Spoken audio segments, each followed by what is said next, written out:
making mean Bowers Game Corner. Hey there, YouTube. I'm back again today for another How to Play video, and today I'm going to teach you how to play Spirits of the Wild Awakening. This was provided by Mattel Games. It's for 2 players, ages 10 plus, take about 20 minutes to play, and this is a standalone expansion to the original Spirits of the Wild, which means if you know how to play that, then you can just give this video a thumb and keep on trucking, because the same core gameplay is here, just upgraded components and more components. So, now let's get into how to play. First thing you're going to want to do is you're going to take this stack of cards right here, you're going to shuffle it up, and then you're going to place 3 in this pile face up and 3 in that pile face up so both players can see what they say. The rest of these cards can go back into the box. Next, you're going to decide who is orange and who is purplish pinkish, and then you're going to get your matching action tokens, which you'll put out in front of you like this, and then you're going to just randomly, or if you want to, you can go back to the back of the rule booklet, pick out 5 different animals. So I will have the same 5 animals as this player, but there will be 5 animals in total that you will be utilizing during the game. The rest of them can go back into the box. Next, you're going to place this little bowl into the center. You're going to place this little coyote into the center. And then you are going to reach into this bag and you are going to grab out 4 of these little rock things and place them into the center. If you happen to get any of the clear ones, which are used for endgame conditions and also for double scoring, which we'll talk a little bit about later, put that one back into the bag and replace it so that you have 4 non-clear ones in the center. Next, you're going to decide who is the first player, and that player is going to flip over this action token right here with the 2 stones on it, and then they are going to start the game. On your turn, it's really simple. You are going to choose one of your action tiles out here that is face up, and then you are going to do that action tile, and then you're going to flip it over. So let's talk about what these action tiles do.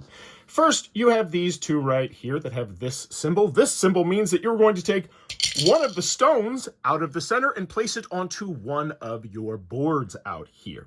So for this one, I'll just say, you know what? I'll take this black one right here, and I'll place it on my bullfrog.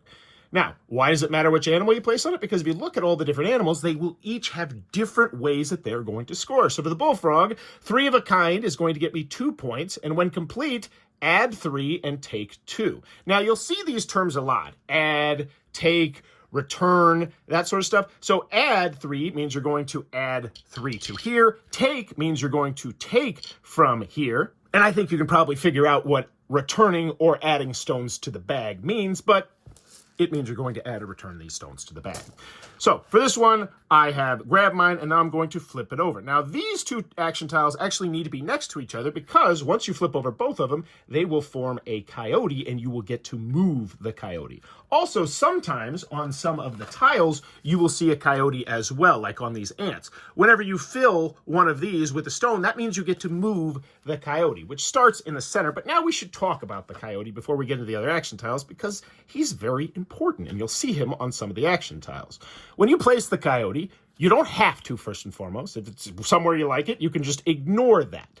But what it lets you do is move the coyote to someone's board over here, and now they cannot place stones on that board until the coyote is gone. They can remove stones from that board, but essentially you have locked down new stones from going onto that board. Also, you cannot move the coyote to one of your boards. That is an illegal move. However, this player did not get to move the coyote because they've only revealed half of it, so we'll put it back in the center, and that would be this player's entire turn, and then it would go over to the next player.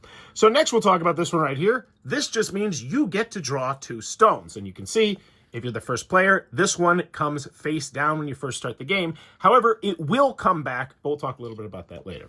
So draw 2 stones from the bowl in the center.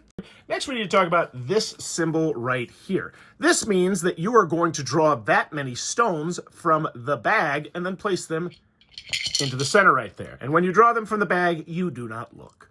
This symbol right here, as we mentioned, means that you're going to play out the coyote, move it to wherever you would like it to be. So just to clarify, this one says draw 2 stones from the bag, put them into here, and then take one of the stones from the center and put it onto one of your animals. This one says draw 3 stones from the bag and move the coyote. And the last action tile that you're going to interact with is this one right here, which means that you are going to be able to flip over all of your action tiles that are face down, so essentially they'll be ready to rock and roll again, and you get to utilize one of these 2 cards' special abilities, and then put that card on the bottom of the pile. So knowing what the special abilities are is very important when playing this game, so keep an eye on those.